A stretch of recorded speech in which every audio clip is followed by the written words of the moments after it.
Sintayong mengomentari kegagalan skuad Garuda di Piala AFF 2024. Dalam konferensi pers, ia mengaku kecewa dengan hasil yang diraih.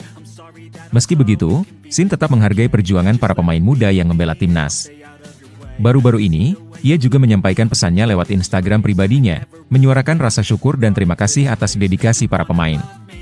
Menurut Sin, pemain muda timnas telah tampil dengan semangat tinggi di turnamen 2 tahunan tersebut. Usia rata-rata pemain yang hanya 20,5 tahun menjadi tantangan tersendiri melawan negara-negara yang menurunkan skuad senior mereka. Sin menyebut bahwa kerja keras mereka patut diapresiasi. Ia juga menekankan bahwa para pemain telah berusaha maksimal dalam setiap pertandingan. Meskipun timnas Indonesia tersingkir di babak penyisihan, Sin optimis dengan masa depan tim. Ia percaya bahwa pengalaman di Piala AFF akan menjadi pelajaran berharga bagi para pemain muda. Sin yakin tahun depan timnas bisa menunjukkan perkembangan yang signifikan. Sin juga mengungkapkan tekadnya untuk memperbaiki performa timnas. Ia berjanji akan membawa skuad Merah Putih tampil lebih baik di masa depan. Fokus utama mereka adalah kualifikasi Piala Dunia 2026 zona Asia. Ia ingin memastikan bahwa timnas Indonesia bisa bersaing di level internasional. Kegagalan di Piala AFF 2024 memang menjadi momen refleksi bagi Sintayong dan timnas Indonesia. Namun, ia tetap percaya pada potensi para pemain muda.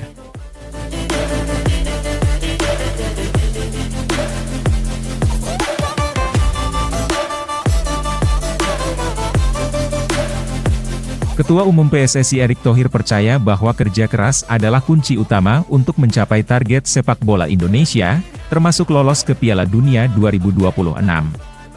Ia menjelaskan bahwa PSSI terus berupaya membawa sepak bola Indonesia ke tingkat yang lebih tinggi.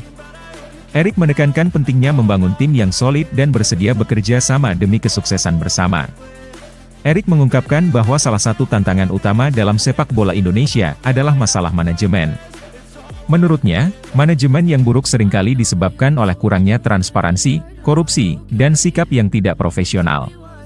Oleh karena itu, Erick berkomitmen untuk membawa perubahan besar dalam manajemen PSSI. Selain manajemen yang baik, Erick percaya bahwa tim yang solid dan memiliki target jelas adalah hal yang tak kalah penting. Ia mengakui bahwa membangun tim yang mampu bekerja keras dan menjalankan proyek dengan baik adalah tantangan besar. Menurutnya, semua target hanya bisa tercapai jika ada kerjasama yang kuat di dalam tim. Erick juga mengungkapkan ambisinya untuk selalu memiliki target yang tinggi demi kemajuan sepak bola Indonesia. Setelah kegagalan di Piala AFF 2024, PSSI kini fokus pada target penting di masa depan. Erick menyebut beberapa agenda besar yang harus dijalani, termasuk sisa 4 pertandingan kualifikasi Piala Dunia 2026. Ia menjelaskan bahwa Indonesia harus menjadi juara 2 di grup atau melalui babak playoff untuk lolos. Selain itu, ada turnamen AFC U23 yang akan menjadi kualifikasi Olimpiade 2027. Erick menegaskan bahwa program-program ini harus dipersiapkan dengan matang sejak sekarang.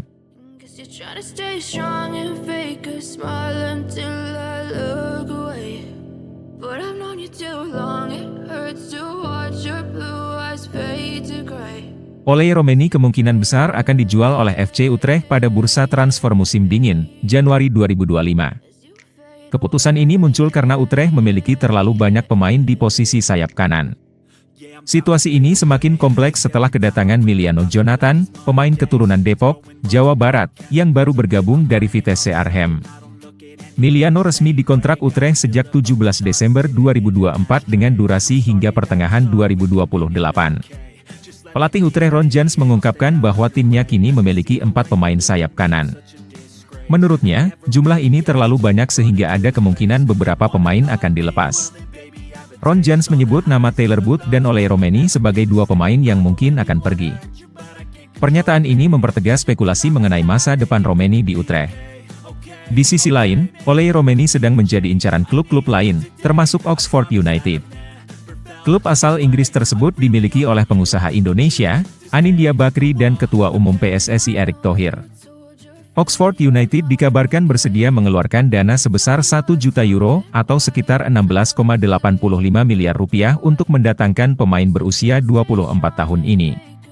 Tawaran tersebut menjadi salah satu opsi menarik jika Utrecht memutuskan untuk melepas Romeni pada Januari mendatang. Selama musim ini, Oleh Roemeny telah tampil dalam 13 pertandingan bersama FC Utrecht di Liga Belanda. Namun, performanya dinilai kurang maksimal dengan hanya mencetak 2 gol sepanjang musim. Statistik ini mungkin menjadi salah satu alasan mengapa Utrecht mempertimbangkan untuk menjualnya. Dengan persaingan ketat di lini depan, Roemeny kesulitan menunjukkan performa terbaiknya. Keputusan mengenai masa depan Oleh Roemeny akan sangat penting, baik bagi karirnya maupun perkembangan timnas Indonesia. Jika Roemeny pindah ke Oxford United, ia bisa mendapatkan menit bermain lebih banyak sekaligus meningkatkan kemampuannya.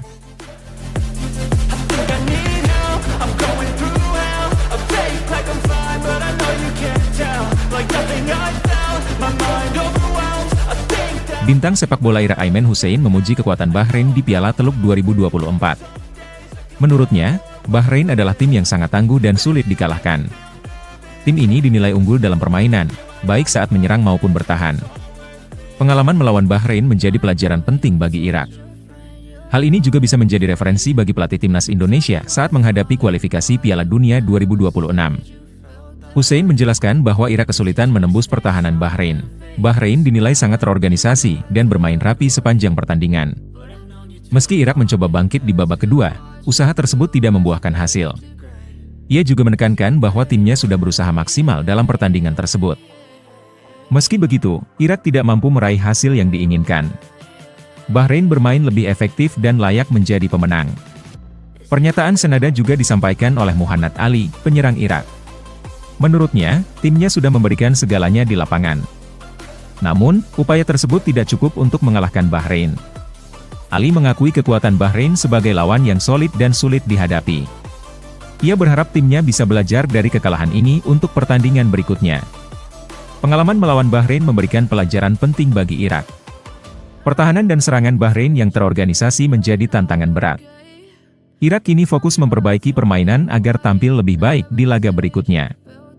Bagi Indonesia, kekuatan Bahrain ini bisa menjadi catatan penting.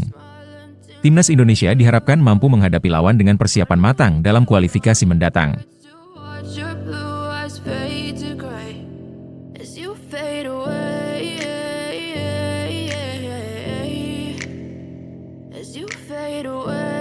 Pratama Arhan adalah salah satu pemain andalan timnas Indonesia yang sering tampil di berbagai ajang internasional. Namanya mulai dikenal luas setelah tampil gemilang di Piala AFF 2020. Dalam turnamen tersebut, ia mencetak 2 gol dan 2 assist, membawa timnas Indonesia hingga ke final. Performa Arhan yang luar biasa kala itu membuatnya menjadi sorotan dan kebanggaan para pendukung Garuda. Salah satu kemampuan Arhan yang paling mencuri perhatian adalah lemparan jarak jauhnya yang sering menjadi senjata timnas Indonesia untuk mencetak gol. Kini, ia bermain untuk Suwon FC di Korea Selatan dan tetap menjadi pemain langganan timnas Indonesia. Namun, di balik kesuksesan itu, Arhan pernah menghadapi masa sulit yang hampir membuatnya berhenti dari sepak bola. Momen tersebut terjadi saat ia gagal lolos seleksi tim pekan olahraga pelajar daerah ketika masih SMP. Arhan mengaku sangat terpukul karena semua temannya diterima, sementara dirinya tidak. Beruntung, pelatih dan gurunya memberikan dukungan penuh, yang akhirnya membuatnya bangkit dan kembali bersemangat mengejar mimpinya. Sejak saat itu, Arhan bertekad untuk sukses dan membuktikan kemampuannya. Ia juga memiliki impian besar untuk membanggakan kedua orang tuanya. Saat bergabung dengan PSIS Semarang, Arhan merasa yakin bisa mandiri secara finansial sebelum lulus SMA. Salah satu impiannya adalah memberangkatkan kedua orang tuanya naik haji. Perjalanan penuh perjuangan yang dilalui Pratama Arhan kini membuahkan hasil manis. Ia menjadi salah satu pemain penting yang terus diandalkan oleh timnas Indonesia.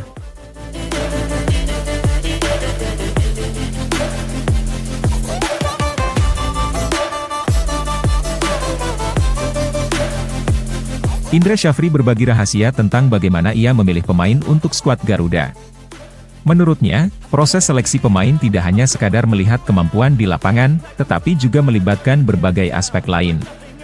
Hal ini ia ungkapkan dalam salah satu wawancaranya baru-baru ini.